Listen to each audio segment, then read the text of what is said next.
Shalom, selamat pagi jemaat Tuhan.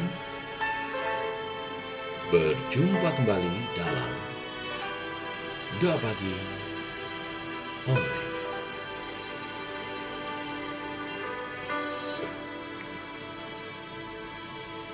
Mata kami tertuju padamu, kekuatanku hanya di dalam-Mu.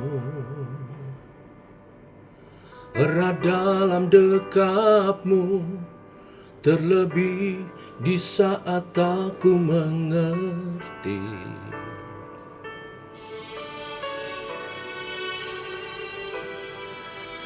Ku pilih untuk tetap percaya, ku pilih untuk tetap menyembah-Mu. Kau pernah menolongku, Kau punya 1000 cara untuk angkatku.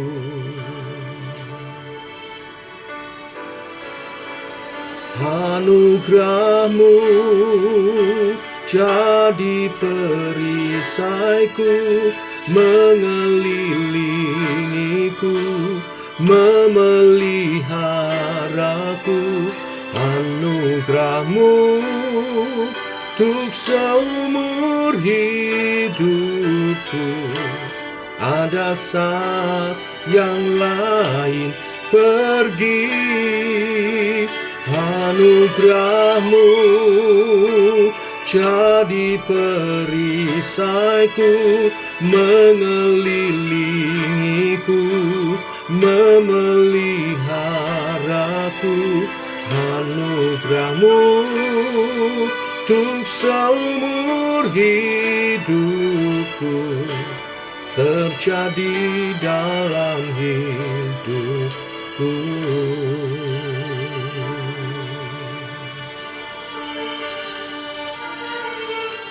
Ku pilih untuk tetap percaya, ku pilih untuk tetap menyembah-Mu. Kau pernah menolongku, Kau punya 1000 cara untuk angkatku.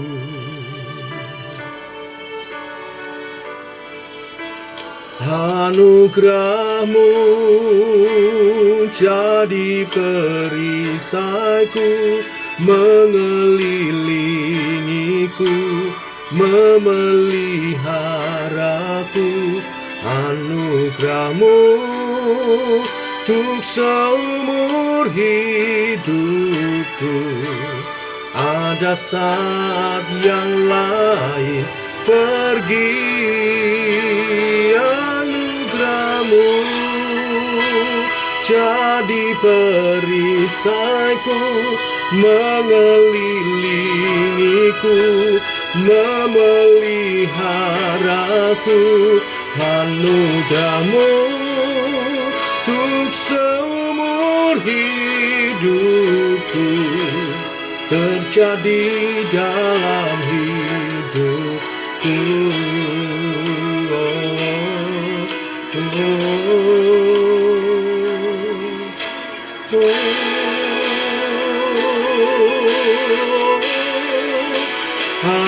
Anugerah-Mu jadi perisaiku, mengelilingiku, memeliharaku. Anugerah-Mu untuk seumur hidupku. Ada saat yang lain pergi, anugerah-Mu jadi perisaiku, mengelilingiku, memeliharaku. Anugerah-Mu untuk seumur hidupku terjadi dalam hidupku.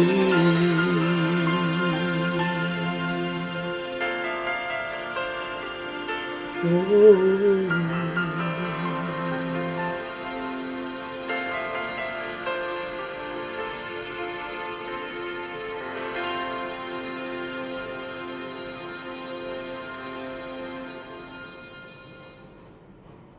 Tiba waktunya untuk kami merenungkan firman-Mu.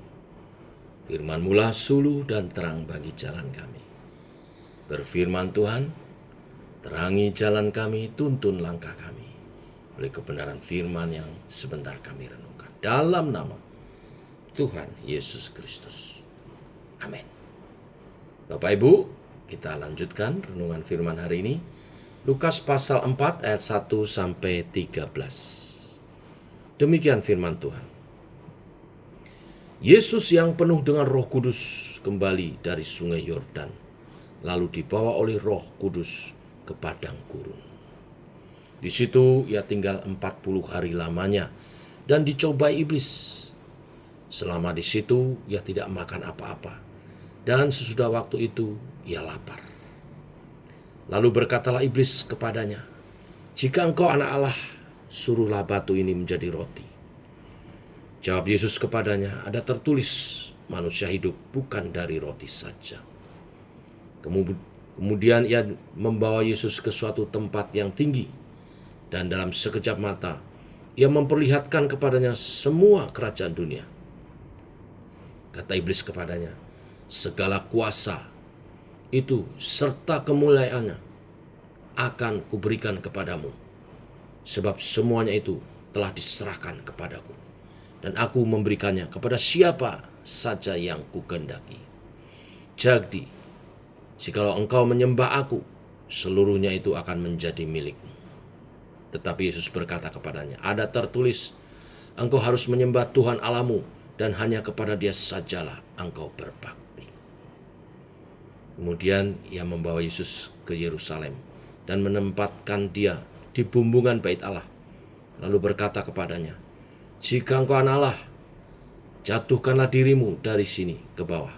Sebab ada tertulis mengenai engkau, Ia akan memerintahkan malaikat-malaikatnya untuk melindungi engkau. Dan mereka akan menatang engkau di atas tangannya, supaya kakimu jangan terantuk kepada batu." Yesus menjawabnya, katanya, "Ada firman, jangan engkau mencobai Tuhan Allahmu." Sesudah iblis mengakhiri semua pencobaan itu, ia mundur daripadanya dan menunggu waktu yang baik. Amin. Sampai di sini pembacaan kita. Bapak Ibu, di ayat 1 dan 2 dikatakan Yesus yang penuh dengan Roh Kudus kembali dari sungai Yordan, lalu dibawa oleh Roh Kudus ke padang gurun. Di situ ia tinggal 40 hari lamanya dan dicobai iblis.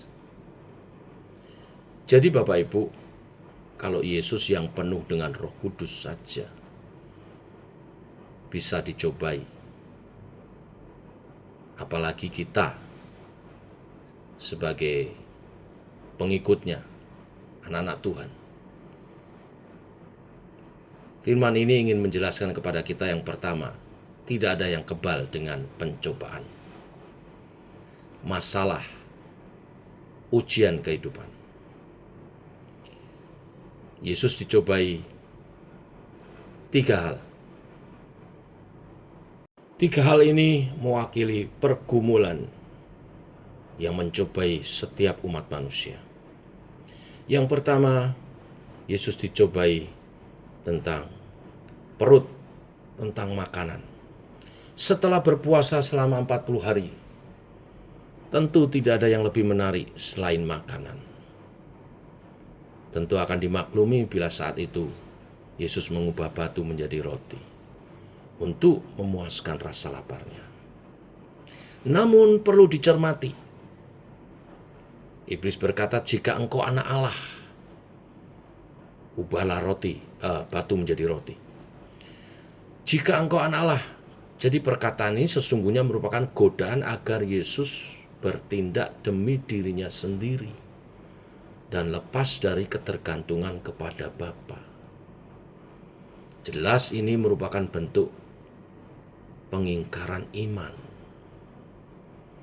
Maka Yesus menjawab dengan mengutip Ulangan 8 ayat 3. Manusia hidup bukan dari roti saja. Hal ini mengajarkan bahwa manusia hidup karena iman percaya bahwa Allah baik, bahwa Allah memelihara dan memenuhi kebutuhan kita. Seperti firman-Nya mengatakan, burung di udara Dia pelihara, bunga bakung di padang Tuhan hiasi. Apalagi kita yang lebih berharga dari burung dan dari bunga. Tuhan akan memelihara kita. Maka hidup berarti bergantung penuh kepada Allah, meski situasinya kadang tidak menjanjikan apapun. Itulah iman. Pencobaan yang kedua merupakan tawaran untuk menggapai kekuasaan. Iblis menawarkan memberi kekuasaan dunia. Namun tawaran itu tidak gratis, karena iblis menuntut imbalan agar Yesus menyembah Dia. Padahal jelas iblis tak layak disembah dan tidak memiliki kuasa sedemikian besar untuk ditawarkan kepada Yesus. Kita diingatkan betapa banyak manusia karena mengejar kekuasaan rela menyembah kepada setan. Kita diingatkan kita hanya menyembah kepada Allah, kepada Tuhan saja. Tuhanlah yang mengangkat dan merendahkan manusia.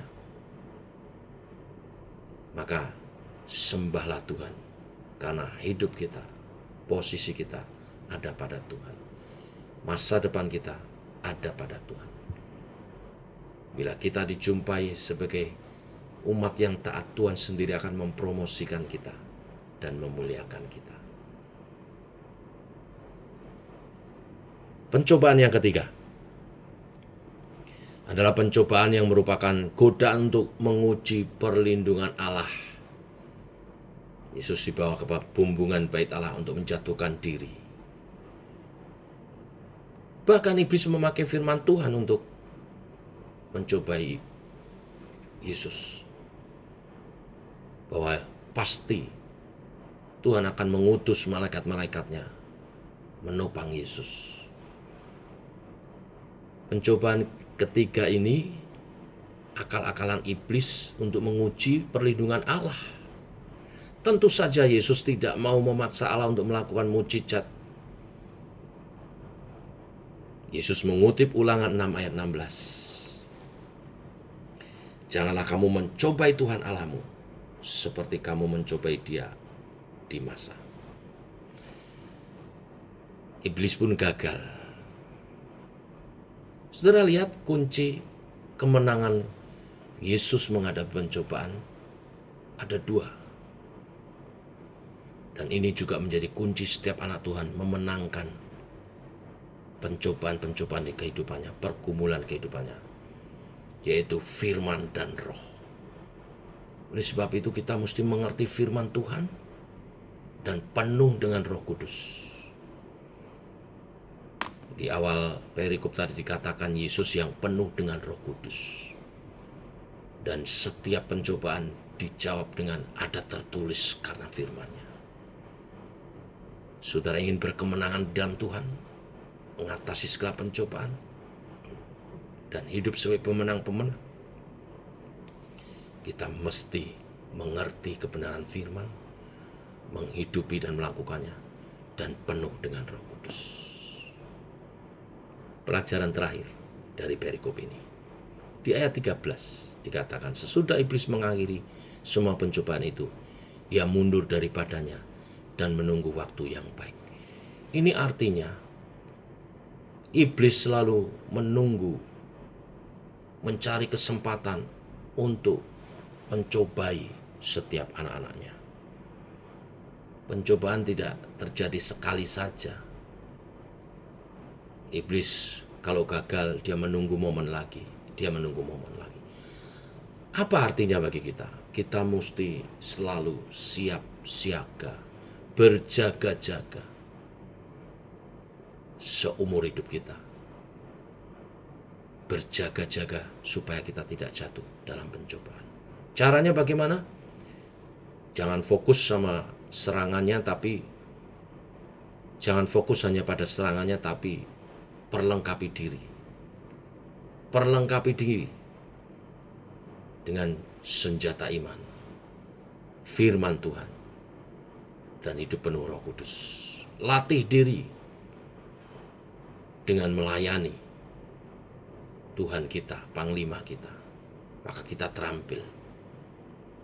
Kapanpun serangan itu datang, kita telah siap sedia dan mematahkan setiap panah daripada panah pencobaan iblis dan hidup sebagai pemenang-pemenang, bahkan lebih dari pemenang. Biarlah kebenaran firman hari ini memberkati kita semua. Orang percaya, orang yang penuh Roh Kudus sekalipun tidak kebal pada pencobaan. Tetapi mereka yang penuh Roh Kudus dan mengerti firman, dengan firman dan roh kita mematahkan setiap pencobaan daripada iblis. Dan yang ketiga, iblis tidak menyerah begitu saja. Dia terus mencari kesempatan untuk menyerang kita. Oleh sebab itu kita harus selalu siap sedia dan berjaga-jaga. Hidup dalam kebenaran firman, memakai perlengkapan senjata iman, dan juga penuh dengan Roh Kudus. Tuhan memberkati. Mari kita berdoa. Kami bersyukur untuk kasih dan rahmat-Mu, juga kebenaran firman yang meneguhkan iman kami, membukakan kepada kami apa yang ada di depan kami, bahwa manusia, orang percaya, anak-anak Tuhan tidak kebal terhadap masalah, karena iblis selalu berjuang untuk menjatuhkan. Karena iblis selama kita masih di dunia ini, kita mendapat serangan itu, kita menghadapi pencobaan-pencobaan, tetapi oleh firman dan roh-Mu yang kami hidupi, yang memenuhi kami mematahkan setiap pencobaan, tipu daya iblis, strategi kuasa kegelapan, dan kami dijumpai sebagai pemenang-pemenang yang memuliakan Tuhan. Berkati umat-Mu saat ini yang sedang dalam pergumulan. Tuhan bukakan jalan. Kebenaran firman-Mu melindungi kami, itulah anugerah. Kebenaran firman-Mu melingkupi kami, Roh Kudus-Mu menyertai kami, itulah anugerah. Terima kasih Tuhan, Engkau tidak meninggalkan kami. Engkau melingkupi kami dengan anugerah-Mu, mengelilingi kami dengan anugerah-Mu, firman dan roh. Biar kami berkemenangan di dalam Engkau. Berkati dan lindungi setiap keluarga, hidup dalam kesatuan, keharmonisan, kasih sayang yang terpancar. Berkati penghidupan kami, supaya tidak ada yang berkekurangan satu orang pun di antara kami. Bahkan kelimpahan Tuhan curahkan untuk kami jadi berkat bagi sesama. Berkati iman percaya kami, supaya kami bergantung dalam pemeliharaan dan penyertaan Tuhan. Berkati pimpin langkah kami mencapai posisi-posisi yang baik untuk memuliakan Tuhan, untuk menjadi pengaruh, bukan untuk memuaskan ego kami atau kedagingan kami, tapi untuk melayani Tuhan. Dan pada akhirnya kami hanya menyembah kepada Tuhan, dan kami tidak mau mencobai Tuhan. Kami mau hidup dalam ketaatan kepada Tuhan. Berkat rahmat-Mu menyertai semuanya, dalam nama Tuhan Yesus Kristus. Amin. Demikian saudara, doa pagi kita. Selamat pagi. Shalom.